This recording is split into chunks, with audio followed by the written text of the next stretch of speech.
Hey everyone, Andrew here, bringing you another video review, and today we're going to be doing another Beast Wars review, and that will be of Blackarachnia.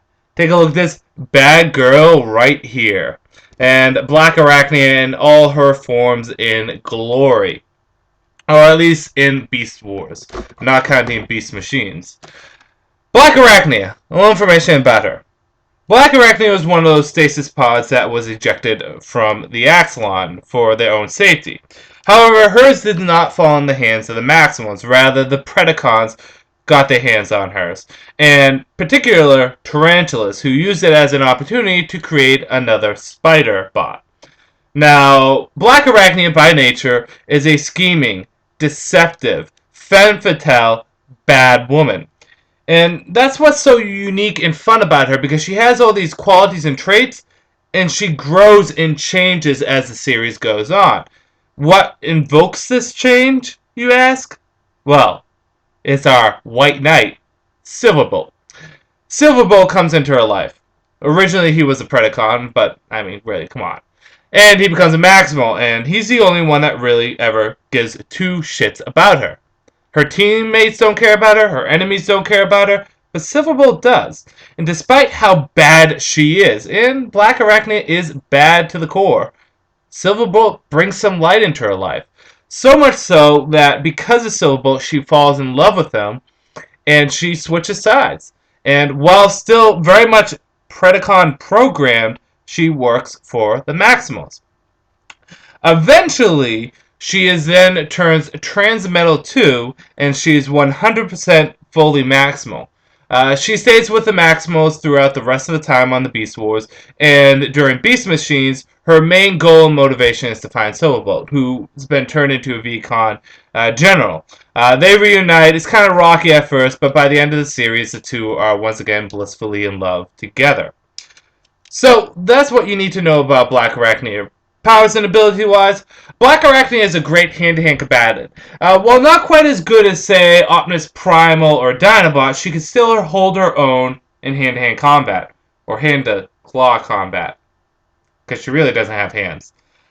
She has a gun which could be used as a standard gun, a grapple, or as a poison missile launcher. So she has various different ammunitions she can use for that. Personality-wise, Blackarachnia, like I said, is the standard femme fatale. She is dangerous. She is gorgeous. She is snappy and sexy. She is bad to the bone, and you can't help but love her for it. And Blackarachnia, throughout the series, eventually becomes a little bit more lighthearted, even a little bit more caring, but she's still that femme fatale. So with that said, let's get into Blackarachnia, the figure itself. Now, as you can see here, this is actually the Japanese re-release of Blackarachnia. I did not get the American version just because the colors were way too off. But Blackarachnia is I believe, a Black Widow spider. I don't know my spiders too well, but she is just a recoloring of tarantulas. Now, to transform her, pretty simple. I won't go too far into detail about it because you really don't need to know too much about it. So you just remove the gun. Her transformation, along with tarantulas, are pretty simple. And, you know, Blackarachnia, I loved her in the show. She was one of my favorite characters. Quite possibly my third favorite character next to Dinobot and Megatron. She was just awesome. Complete badass. And she grew throughout the series. But let's just give her gun. Oh, let's turn the hands around. And give her gun right there. And Blackarachnia is fully transformed. Like I said, I don't really need to show this to you because I already did it in my old video, and I'm sure other people have done it better than I in other videos. You know how she transforms. And here is Blackarachnia. Now, as you can see, she's not 100% show accurate.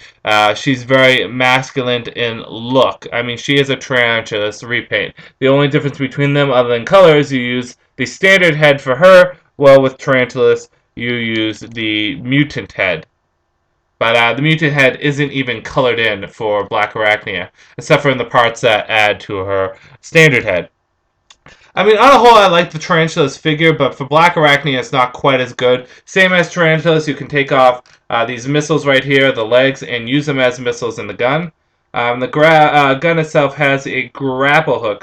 Fun fact for you is when I originally got my 15th anniversary, was it? 15th anniversary Tarantulas figure, I cut the string, but with Blackarachnia, I kept it on. I don't know why. Whatever. But yes, that is Blackarachnia in her normal Beast Wars figure mode. Much better with tarantulas just because tarantulas can pull off the muscular look. With Blackarachnia, it just looks a little odd. So with that said, let's move on to the Transmetal, which is right here, which I think is by far a superior Blackarachnia figure. Let me just get it standardized and looking badass. And here we go.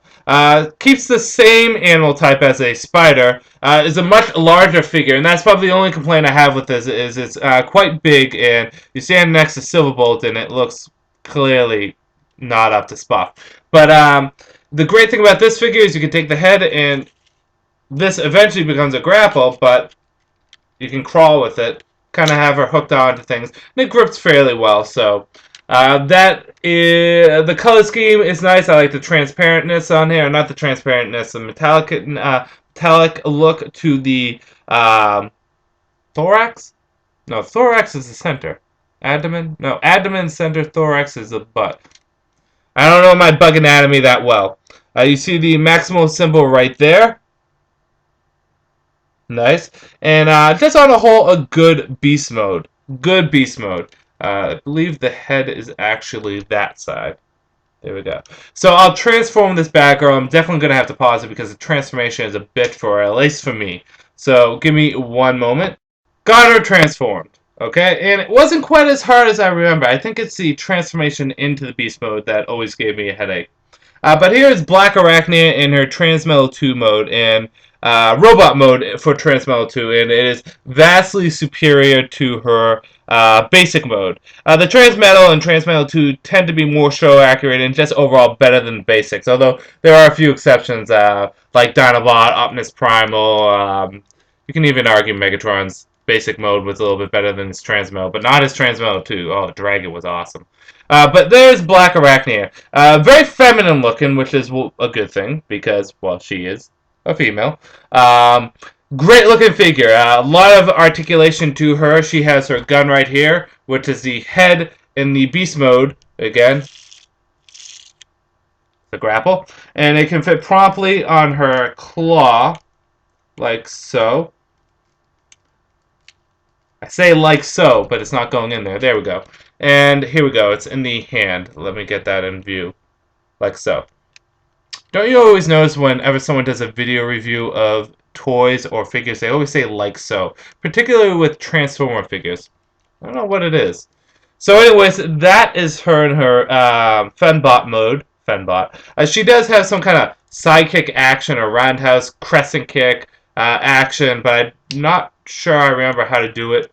She's supposed to spin a certain way. I think it's you turn her around like, I don't know, it's been a while. You know what's the interesting thing is if you have an original version like this, you can actually remove the chest plate for the underbra, or robots really don't have bras, but you get the point. So this is actually pretty hard to get your hands on. It's a complete figure with the bra and tack. But although I'm not too keen on the original figure, I love the Transmetal figure. It's one of my favorite figures. It looks really good. It's very show accurate, with the exception of it being a little too big for other figures. It's very nice looking. I really do like it. It's very good. And Blackarachnia is one of my favorite characters of all time in Transformers as well as Beast Wars. So it's just an overall great figure, great sculpt, great look. Definitely recommend picking up this one if you're going to go with just one of them. I think she's still expensive online. She's not one of the cheaper ones. So good luck. I think there's some recolorings. I could be wrong about that. I believe there was a recoloring in RC's colors. Could be wrong. Again, I've been out of Transformers for a while because the new movie's coming out and kind of getting back into it, oddly enough. But yes, Blackarachnia, if you can get your hands on her, she's definitely worth the pickup. Very nice looking, and a great addition to anyone's collection. Great character, too. So with that said, I'm going to end this video here. This is Andrew saying, peace out for now.